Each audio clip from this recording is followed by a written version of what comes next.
Why do you want to lose weight? Is it to be healthier? Reduce joint pain on your body? Maybe be healthier for a partner or your child? Is it for aesthetic reasons? Do you want to wear that little two-piece bikini you bought last year? Or go out with your friends in a mini dress? The reasons vary, but you obviously clicked on this video looking for a guide. Now, one of the most common questions that I always get across all of my social medias and IRL too, from transgender girls is, how do I lose weight? It seems like a lot of trans girls, when they start their transitions, they want to lose weight as part of their transition process. Many trans girls feel the mental anguish of gender identity and body dysmorphia, and so they eat their feelings away. They're like, you know what? I don't care. I'm just an ugly man. I'm gonna stay an ugly man. Now, for some of them, that's what they do. Other ones are different, and we all vary in how we deal with our gender identity when we're in pre-transition. But it seems like a very common goal for a lot of trans girls when they start is to lose the weight, is to slim down to one of those beautiful women that they always see on social media, or maybe be like some of those skinny trans girls that they find on Instagram. And the ways to lose weight are so varied, so different, and there's obviously no comprehensive list that could be made, because that would be multiple hours in length. And I'm going to try to do my best to describe a weight loss guide for transgender women in the context of just diet and exercise. I don't really believe in going out and getting surgery for weight loss. I don't really believe in taking like pills like Ozempic and all that stuff. Obviously, there are tons of exceptions to that rule. And if you feel like you need to do that, go for it, honey. No one's stopping you. But this is going to be my weight loss guide for transgender women. Now, as a caveat, I know a lot of you are gonna say this, I am skinny. I have maintained the same body weight between 145 pounds and 160 pounds for the better part of 15 years, ever since I was like 13 years old. And so for me, I've never had to lose extreme weight loss.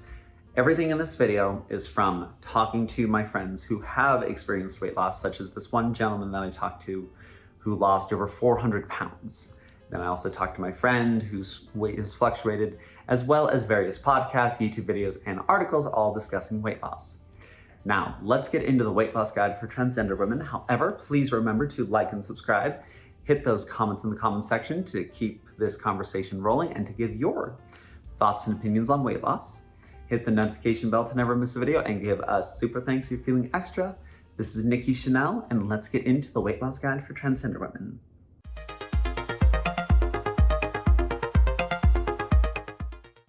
Now, before we start the video, I do have to talk about how when I'm saying weight loss, I'm not saying you have to become like a 120-pound, super fit, skinny, muscle builder chick with abs. That's what I want. You may not like that. The goal of any weight loss is to find your balance of where you are sitting at. So I'm gonna give the story of my friend. Now, she is awesome. When I first met her about 2 years ago, she weighed about 120 pounds. She's only 5'7". And she told me that 2 years prior to this, she weighed 300 plus pounds. So she'd lost 200 pounds in the better part of 2 years. And she felt really conscious about her weight. You know, she felt like her dating pool was limited because she was overweight, and she felt that she needed to lose weight in order to be like pretty, basically. And she met this new boyfriend when she was kind of in like a bad point in her life. She went through multiple boyfriends, and she found this new boyfriend who just loves her. Like I call them husband and wife by this point. They're not married, I just call them that. And he loves her no matter what. He loves her no matter what she is. And so she's like, okay, I don't need to be as self-conscious about my weight because I'm happy. I don't have any fear from my boyfriend. I don't feel like I need to maintain this super skinny fit persona. And so she has gained weight back up to like 180, but she's like, you know, my chest is popping. I got a better butt. My boyfriend loves the curves, and she's happy.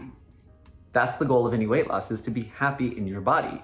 Me, I like being skinny. I like being that super fit skinny chick. I like wearing crop tops and having noticeable abs. I like the fit look, and that's what I go for. Now, there's also weight loss for a purpose. So in my purpose, I like modeling lingerie over on my Instagram. Those outfits show everything with your body, and I like having the feel of like them giving me curves and things like that. I like that feeling. There's also football players. We're in football season. those defensive linemen have to be 200 plus pounds of meat, basically, just 200 plus pounds of slab of meat, basically. And they have to hold that guy back. So weight loss for them isn't really their MO. It's about weight gain and maintaining their weight through their diet. Because diet doesn't mean just caloric deficit and losing weight. Diet is just the maintenance that you do every single day to maintain your weight. It's the foods that you eat that build to the better whole. Now, I just want to put that as a caveat because you can be happy at whatever weight you choose as long as it is within a healthy margin. Being 300 plus pounds probably is not a healthy option for you, but if you want to do it, go for it. That's your choice to make. Okay, now before we get into the rest of the video, I do have to talk about a couple of things and dispel some rumors before we get started. So the two things we're going to be talking about is caloric surplus and caloric deficit. Now, to understand those two terms, we have to kind of understand how the body functions. Now, think of your body as a machine. It is a machine basically designed to hold your brain and move from there. The most basic function is to exist. And your body is a way that you can move, you can talk, you can interact with the world around you. Now, your body needs fuel because as I'm sitting here and doing these hand motions and breathing and talking to you and vocalizing words to you, I am using muscles. I am consistently using energy to move. Like when I talk, I am sending a brain signal from the brain to the larynx to vocalize a word to you that goes through all these different things and out the mouth. That is requiring energy. And when you eat food, you gain calories. I'm just going to use calories as the basic level here to understand this. Now, when you eat food, your body has a minimum daily requirement that it needs to survive. This is called your daily calorie intake. And this is where you see that little 2,000 calorie as part of a 2,000 calorie guideline. This is where that comes in. So say that you are ex-adult and you require 2,000 calories a day to survive. So you need to eat roughly 2,000 calories a day in order to perform basic human functions. Now, a caloric surplus is where you're above that 2,000 calorie limit and you're consuming 2,000, 3,000, 4,000 plus calories in a day. Where does that excess energy go? If your body is burning through 2,000 calories a day, where does the other 2,000 calories go? That is stored as fat in the body. Now, fat is stored all across the body, but in females, as part of our transitional process, you will start to develop fat more in the chest area, the hips, the butt, and the thighs, as well as the tricep, while men store it mostly in the stomach, biceps, and a couple of other places. Now, caloric deficit, which is the key to weight loss, is you are consuming less than your required amount of calories to survive. So if you have a lot of excess stores of fat on you, your body is going to see that as, oh, I need to use this to continually survive and maintain the body functions. So if you only eat 1,500 calories, your body's going to consume 500 calories worth of fat. Now, obviously, there's a lot of very complex biology that goes into that, but that is the most basic function, is caloric deficit is where you are eating less than what your body requires. Because weight loss doesn't happen in a vacuum. Weight gain doesn't happen in a vacuum. Weight gain is gained over multiple times. You didn't go to McDonald's and just eat 3/4 pounders with cheese and suddenly gain 400 pounds. There's no way that's going to happen. You're also not going to lose 400 pounds in a single day, obviously, unless you do a surgery, which that requires more intervention. But naturally, just burning it off and letting your body do its thing with metabolic rate, you're not going to burn off 400 pounds in a day. That's just not going to happen. Now, as with transition, as I talked about in a recent video, there is the topic a lot of times that comes up of, oh, HRT made me gain weight. No, it didn't make you gain weight. The pills and injections have barely any calories in them, if they even do have calories in them. What changes is your body's metabolic rate to match more of a female. So that 400 calorie Starbucks drink that you drink every single day as a guy, that your body burned off super fast, you may not be burning that off fast enough and it's being stored as a fat reserve. That's what changes. Now, there's also this other concept of weight loss is about small changes over time. If you're eating McDonald's 7 days a week, and that is your primary source of food, maybe you should cut it down to 1 day a week. Don't cold stop it. Like, it's almost impossible to cold stop anything. Like me, I was a soda lover for so long. I love soda, like Coke, cherry vanilla. Oh, it's so good. It's better than alcohol, in my opinion. I slowly phased it out of my body. Do I still drink Coke? Yes. Do I drink Coke all the time? No. And that's the kind of way you have to kind of imagine weight loss. It's about building new habits that facilitate the weight loss element of your goals. Now, also on the list of goals, motivation is a key factor in weight loss. Motivation is something that you just have yourself. There's nothing I can say that will motivate you to do it. It is something that you find within yourselves to lose weight.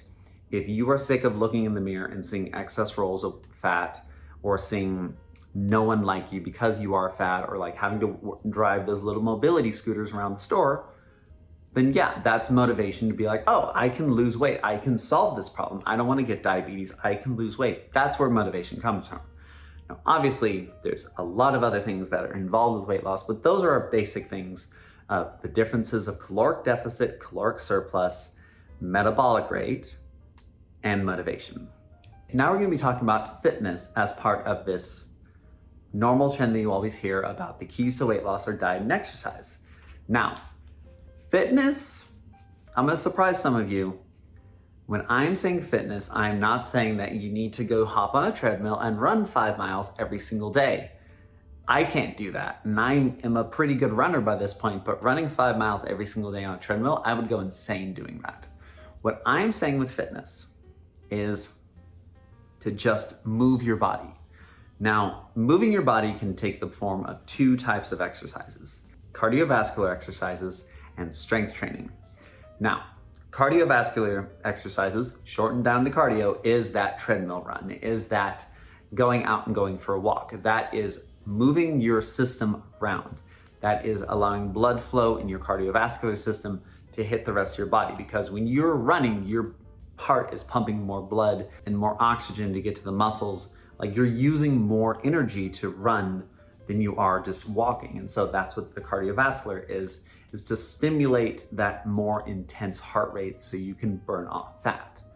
Now, cardio is a great exercise. I'm not going to diss cardio at all. I like doing cardio.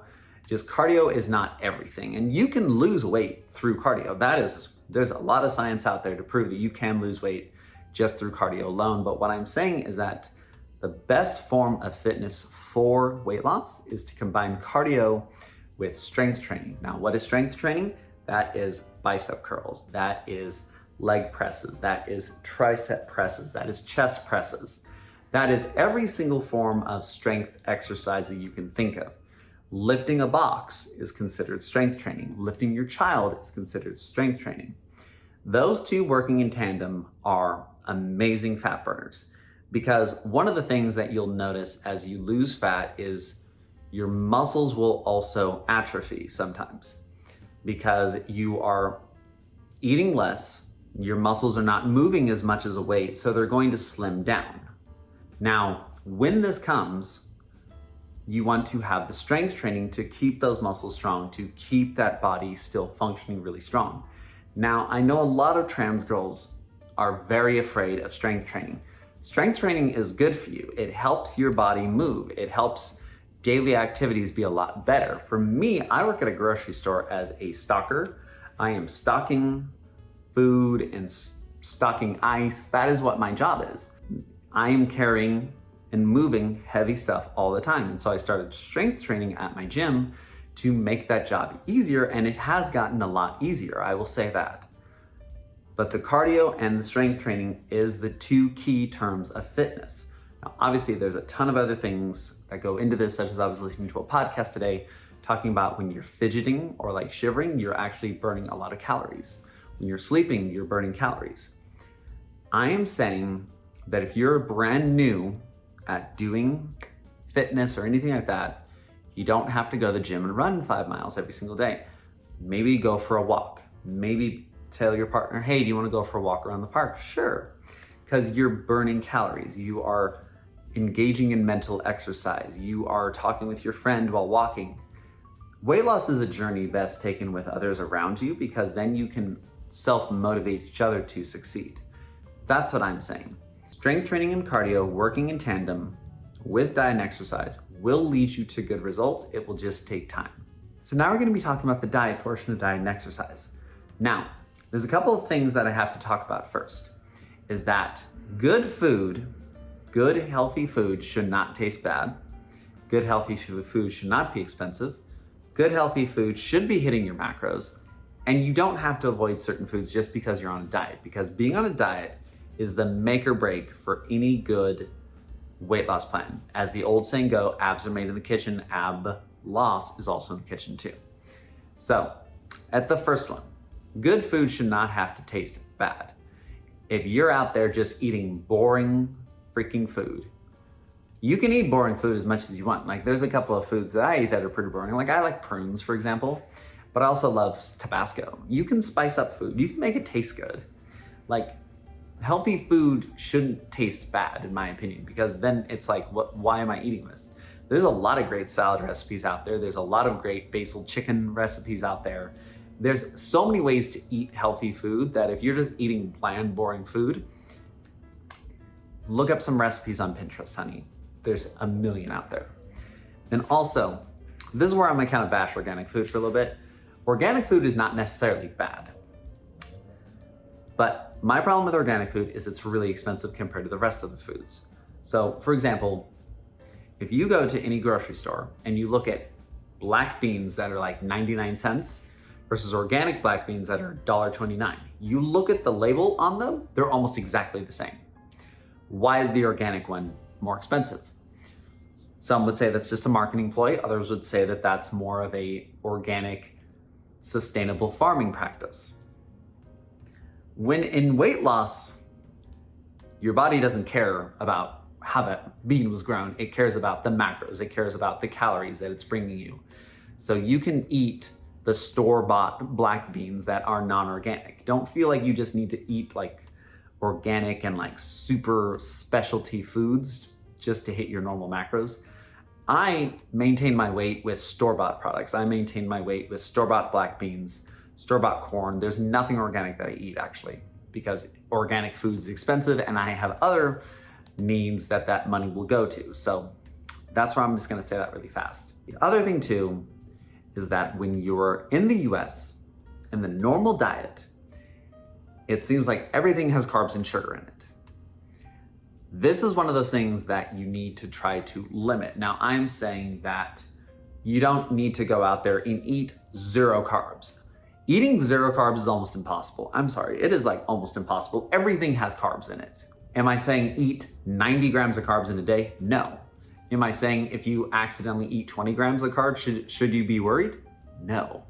Everything has carbs in it and everything has sugar in it. The things that you are looking for is things that add sugar to it for taste, because all sugar is taste. Sugar, alcohol, all of that stuff is designed to make that food taste good, to make that addictive, because sugar is an addictive substance. That's why Starbucks is so damn good, because it has so much sugar in it. So when you are out there looking at like say protein bars, and I want to do a whole video just on protein bars by itself, if that protein bar has 20 grams of added sugar, you should probably try to avoid that protein bar. Now, obviously, if you're outside exercising in a super intense environment, your body will need that sugar. That's why Gatorade, I'm just gonna talk about Gatorade here, is not really that good for the average person, because if all you're doing is drinking Gatorade in an office, you are drinking a highly carb and highly sugar drink that was originally designed as a recovery drink for football athletes engaging in football practice for like 3.5 hours. That is a recovery drink. They need those carbs, they need those sugars to do that intense activity. If you're just sitting in an office, maybe Gatorade isn't the best thing to eat. Now, the other thing with diet too is that don't think you need to avoid pizza. I love pizza. I absolutely love pizza. I just went to a pizza place 2 weeks ago with my friends and had this giant calzone. The thing was huge, it was so good. I also go eat burgers, and I can put the video of me eating a burger right here if you want. I love burgers. Am I eating burgers and pizzas every day? No, like after this video is probably finished filming, I'm gonna go have some tomatoes with salt and pepper, oregano, and some cheese on it. There's a lot of ways that you can just eat food that hit your macros that are not excessively huge.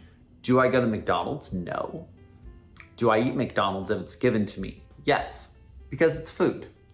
That's how I view it, is that You can eat what you want, just do it within moderation.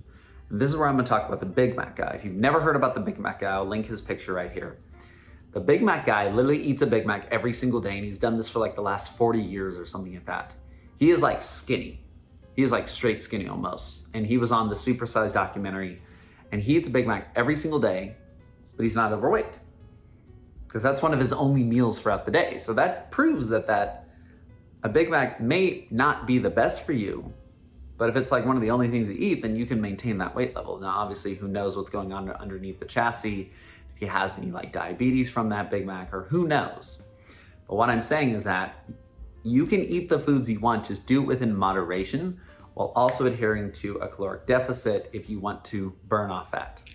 Okay, now we're gonna get into the conclusion. Now, as you can see in this video, I did not lay out a step-by-step guide. I just kind of gave basic principles with which to adhere to when you're in a weight loss journey, because every body is different. Everybody's goals are different. So what works for me may not work for you. And I don't want to just sit here and say, oh, I eat this protein smoothie at this time of day, or I eat this type of calorie with this type of ingredients. If you want me to do that, go for it. Put that in the comment section. What I'm saying is that you have to find a weight loss journey and plan that works for you. If you want to adhere to a keto diet, go for it. If you want to adhere to a fasting diet, go for it. If you want to try to eliminate carbs as much as you can, go for it. What I'm saying is that weight loss is about small steps over time. And if you're a transgender girl wanting to lose weight, it's a good idea to kind of brush up on what type of macros do I need? Your body's going through a lot of changes through HRT. I know that I've experienced a lot of changes, and my diet and my exercise plan has accommodated that. I like going to the gym to build more of my butt. To build a butt, you need to gain protein, you need to gain calories. And so I've started to implement more calories and protein into my diet.